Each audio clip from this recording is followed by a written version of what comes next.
Welcome back to Tasty Tailgating, presented by Pepsi. On today's episode, we're making a French dip sandwich. Let's get cooking.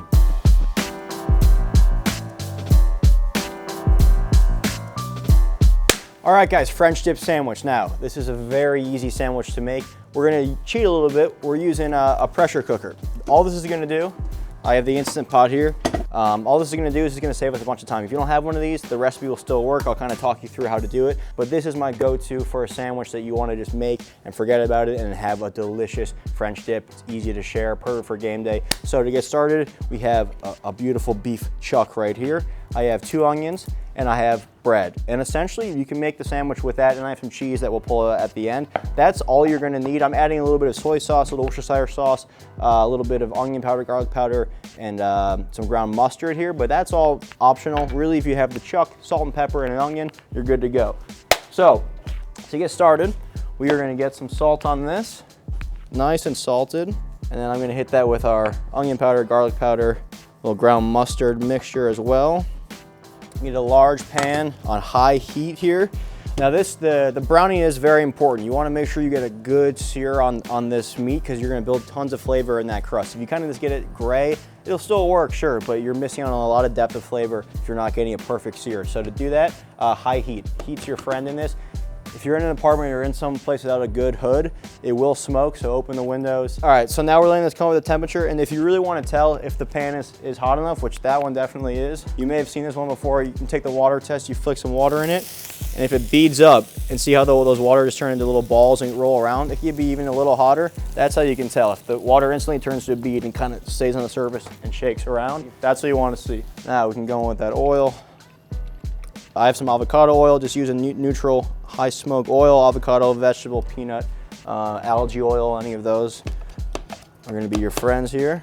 If you take the meat out, like this is a big piece, so like 45 minutes before you wanna cook it, that's gonna help to get it at room temperature. If it's ice cold and it hits the pan, it's gonna cool your pan down a lot and it's gonna tighten up.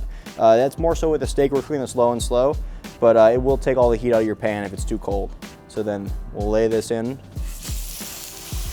Make sure it has good contact with the pan, and then let it go. So I'm slicing 2 onions. One I'm gonna put in with the actual French dip, let it cook together, and then one I'm gonna caramelize and put on top at the end. So to slice it, we're not dicing it, so we're gonna take both ends off. Boom, just like that. Take your knife, and see that starting to smoke. I'm gonna flip that in a second. All right, give that a flip. Take an onion, just go right in half. And then to get nice even slices, you have the natural anatomy of the onion here. You're just gonna follow that around, so kind of start at an angle, rotate up as you go. So these are the ones we're gonna caramelize. For the ones I'm gonna leave in the pan, I'm gonna keep it a little bigger, just like more like petals, because that's gonna cook for a while in there.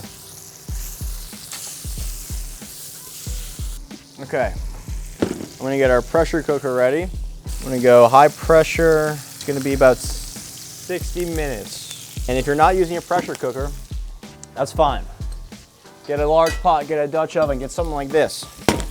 It's gonna take about 3 to 4 hours. This is gonna take 60 minutes. If you have this, this is gonna save you time. All right, once you see we got some nice browning on this, that's gonna be good. So that's gonna go right into your pot or your pressure cooker. We'll come back to that. Now, save everything that's in the pan, all the fat drippings, all like the little charred, gnarly bits. We're gonna go in with those larger onions that we cut. Kind of break those apart. Those are all gonna go into that same pan. Hit these with a little bit of salt. Turn the heat to like medium on these. You don't wanna burn your onions. Just give those a toss. That's looking great. Now, once the onions have about like 3 to 5 minutes just to start to cook, we're gonna hit this, turn the heat back up to high. We are now gonna deglaze the pan. So from browning the meat in it, there's a level of crust on the pan. It's called the fawn. All the flavor, all those brown bits are on the bottom of the pan. We're gonna take some red wine, and that's gonna go in just to lift all that off. It's like cleaning the pan, getting all the remaining flavor off. That's huge. All right, now just give the pan a good rub too. Just give it a good clean. All this can now go join the pressure cooker.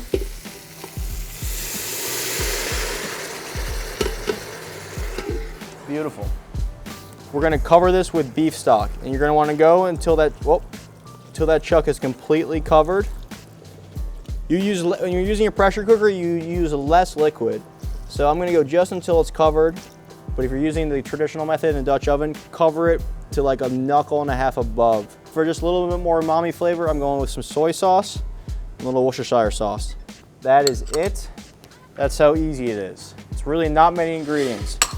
Now all the cooking, all the hard part is done. We're gonna let it finish in the pressure cooker. We're gonna throw, if you have bay leaves in your spice rack, throw a bay leaf in there. Throw in 2 in there, 2 bay leaves.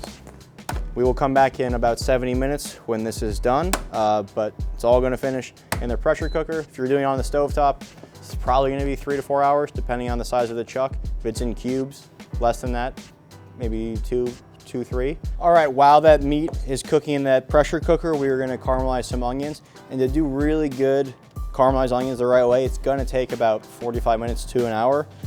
So we're going on low heat, and we're going with butter and thyme. That's really the key to caramelized onions. About half a stick of butter goes in there, and then all those sliced onions we cut up can go right in, and some salt. And now we're gonna stir this about, every 10 minutes. We'll give this a stir. We're on medium-low heat. All right, we'll leave this covered, and then about every 10, 15 minutes, we'll give this a stir, and you'll see these onions just start to shrink. But really, to get really good caramelized onions, just takes a little bit of patience. If you do it too fast and burn the sugars, it's not gonna be the same result. These are gonna melt in your mouth.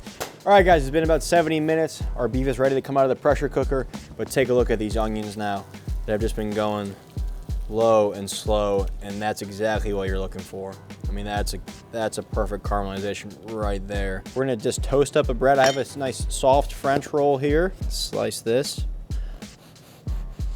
And just to get the maximum amount of beef in here, I'm gonna scoop a little bit of the bread out, not too much. And we're gonna give this just a quick toast.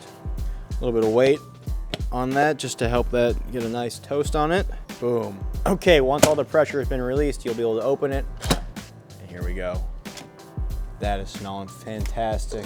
It's just falling apart, which is a perfect sign. I'm gonna get my board out right in front of me here. This is gonna come down, and look at that. Oh, that is so tender. I mean, this is just, look at this, this is falling apart. Okay, next, we're gonna save all the jus. All right, this should be toasted.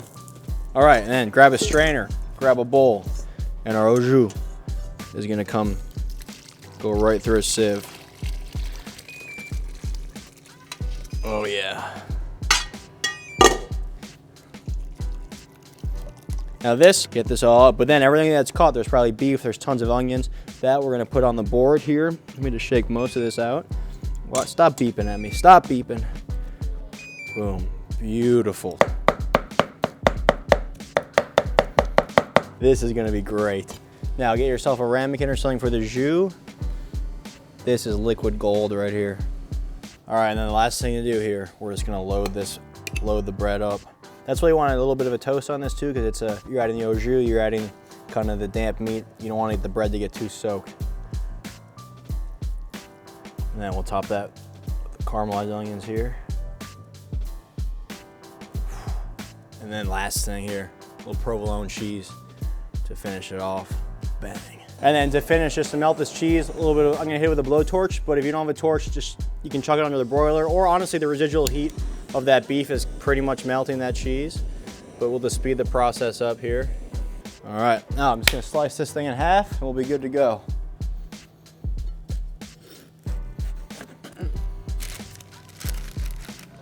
All right, and there you guys go. We have the French dip sandwich, and we have PFT in the kitchen to give this thing a shot. Let's go. PFT, how we doing? This looks awesome. That looks like a great sandwich. Well, it's one thing left to do now is just give it a taste, give it a dunk. Okay. Honor's all yours. And what is this called? That's the au jus. The jus. The jus. That's the jus. That's the jus. That's what Smitty sent a picture of to Dave. That's exactly that. Yeah. Okay, gotcha. And guys, remember, every crave-worthy bite is better with Pepsi. We have a Pepsi Zero Sugar here for you, PFT. It's all you. It's all you. Right there in the jus. Oh yeah. Right there in the jus. Getting deep in that jus. Okay. That's a good bite. That's a good looking bite.